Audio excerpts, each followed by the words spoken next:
Er wordt al 2 jaar onderzoek gedaan naar de kreeftensterfte in de Oosterschelde. Maar veel wijzer zijn ze nog niet. Ja, het raadsel is heel groot. Het is heel diffuus. En verder in deze uitzending. Cas maakt zich op voor Suzanne en Freek. En dieven nemen halve fietsenstalling mee.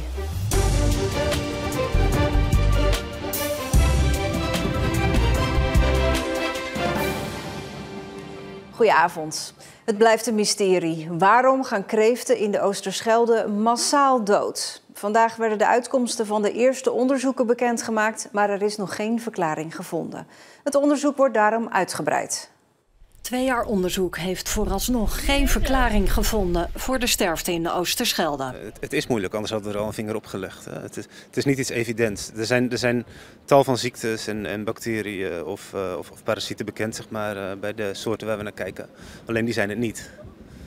Dus het maakt het moeilijk dat we geen oude bekenden hebben, zeg maar, die we gevonden hebben. Dus nou ja, het raadsel is heel groot. Sinds 3 jaar worden zieke, slappe en dode kreeften gevonden in de Oosterschelde. Voor de typisch Zeeuwse kreeftensoort een ramp.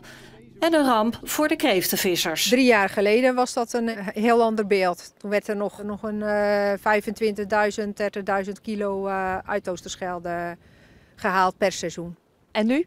En nu, nou ja, dan spreek ik over enkele honderden kilo's. Dus dat is gewoon eigenlijk nihil. Het onderzoek naar de massale kreeftensterfte wordt nu flink uitgebreid. We doen dit samen met onze collega's in Lelystad. Die kijken dan vooral naar ziektes, et cetera, naar parasieten en zo. We kijken ook naar omgevingsdata zoals temperatuur en dergelijke, chlorofiel, de maat van de hoeveelheid voedsel in het water. Dus ja, het is een enorme database en het is niet makkelijk om daar een heel eenduidig antwoord uit te halen. Alle ogen zijn gericht op de wetenschappers in Ierseke. De hele sector, iedereen hoopt dat er snel aanwijzingen worden gevonden. Maar dat is maar de vraag. Ja, is er ook kans dat jullie het helemaal niet gaan vinden waar het aan ligt dat de kreeften doodgaan? Ja, zeker weten. Daar gaan we natuurlijk niet van uit. Want we zetten echt heel intensief in op dit onderzoek. Ondertussen zoekt de sector naar uitwegen. Het opkweken van kleine kreeftjes bijvoorbeeld. Dan worden de kreeftjes geboren in een beschermde omgeving. Die laten we opgroeien tot een grootte dat ze makkelijker kunnen overleven in de Oosterschelde. En dan gaan we op die manier proberen die populatie weer op orde te krijgen. Liefhebbers van de Oosterschelde kreeft zullen in elk geval nog jaren moeten wachten.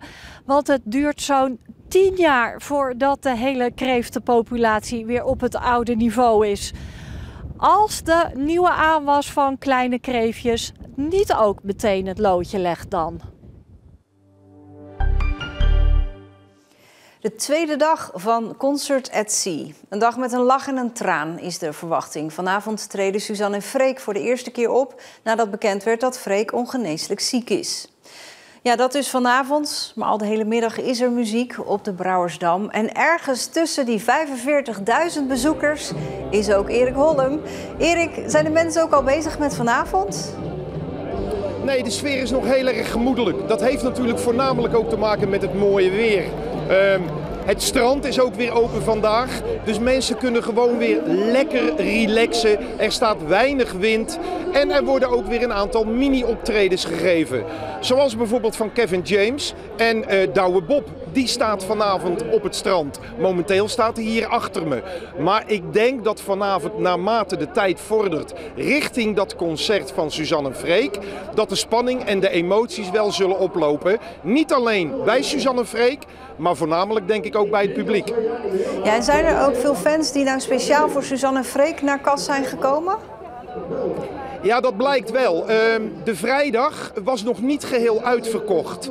Totdat een aantal weken geleden bekend werd dat Suzanne en Freek toch hier zouden optreden. Toen waren de kaartjes in mum van tijd verkocht. Onder andere aan Noortje die hier naast me staat. En Noortje is een groot fan van Suzanne en Freek. Ja, dat klopt inderdaad. Ja.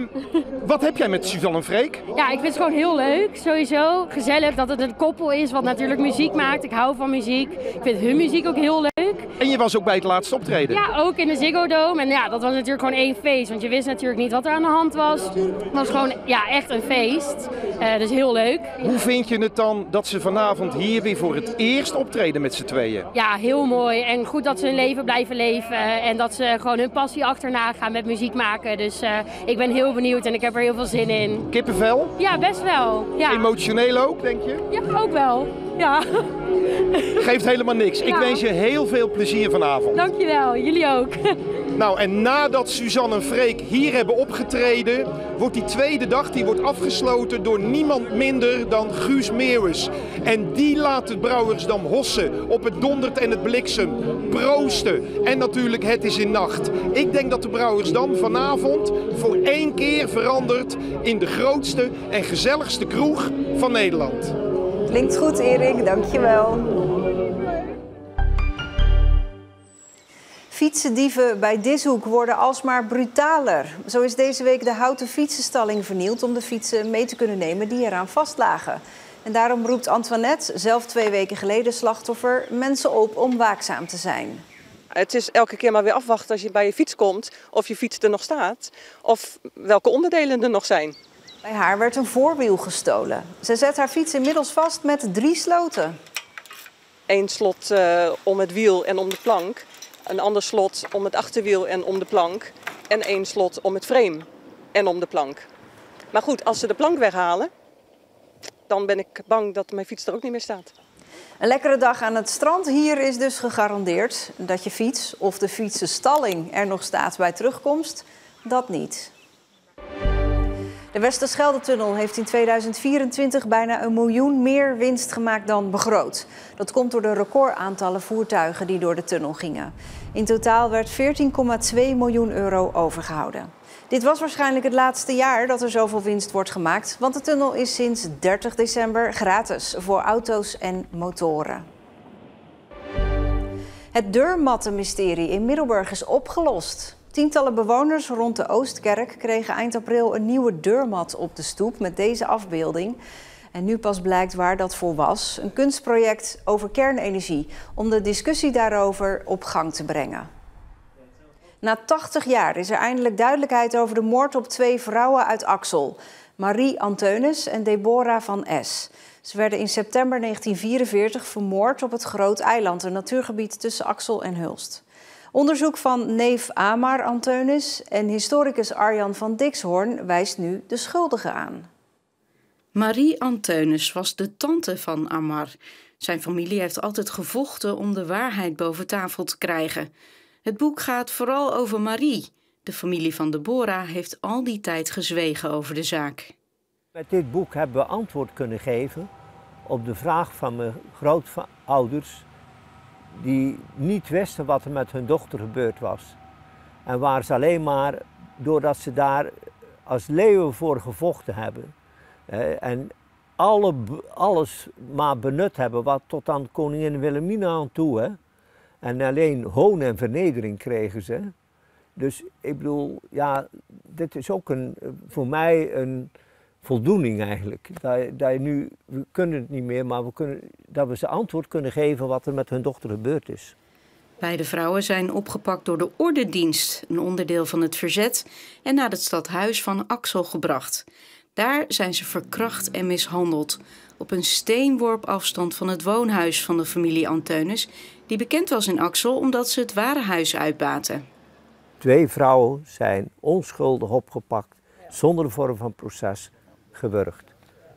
Nadat ze verkracht waren, werden Marie en Deborah naar het Groot Eiland gebracht, een natuurgebied tussen Hulst en Axel. Daar zijn ze een paar dagen later vermoord. Van Dixhoorn en Anteunis ontdekten wie dat hebben gedaan. Over de daders denk ik dat we niet te veel willen zeggen nu, eerlijk gezegd. Want we willen dat niet van de daken gaan schreeuwen. Nee. Dat is niet ons doel. Dat staat wel in het boek. Dus daar kunnen we niet omheen. Daar konden we ook niet omheen. Ja, de verantwoordelijke zijn is heel simpel. En dat was eigenlijk al wel bekend zelfs. Hè? Dus dat is het verzet. Na de oorlog werd gezegd dat de vrouwen een gevaar zouden vormen voor het verzet, omdat ze te veel wisten en dat ze daarom dood moesten. En wat later bleek, nadat wij dat verder geanalyseerd hadden en onderzocht hadden, dat dat heel veel een fake verhaal was. Maar gewoon om de zaak af te leiden, om het in de doofpot te kunnen stoppen. En dat fake verhaal, dat wordt nog heden ten dagen verteld. En daarom hoop ik ook dat iedereen dat boek leest, hoe verschrikkelijk het is geweest wat er gebeurd is. En dat fake verhaal helemaal niet klopt. Iedereen zweeg en het onderzoek werd gemanipuleerd, ontdekten Anteunis en Van Dixhoorn, om de verkrachtingen en de moorden weg te moffelen, te verdoezelen.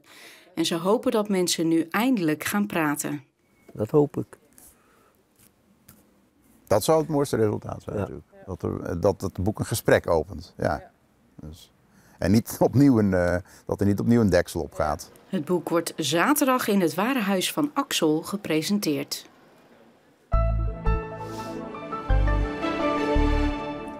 Zonnige periode vandaag, een graad of 22, 23 was het. Komend weekend wordt het warmer, dan klimmen we naar de 25 graden of hoger met veel zon. En na het weekend wordt het weer tropisch. Dit was Zeeland Nu. Hou de app en website in de gaten voor het laatste Zeeuwse nieuws. Daar vind je ook een artikel over het Wilhelmus. Want wist je dat dat Zeeuws is? Hoe Zeeuws en waarom, dat lees je dus online. En ik zie je graag morgen weer bij een nieuwe Zeeland Nu. Fijne avond en een heel goed weekend.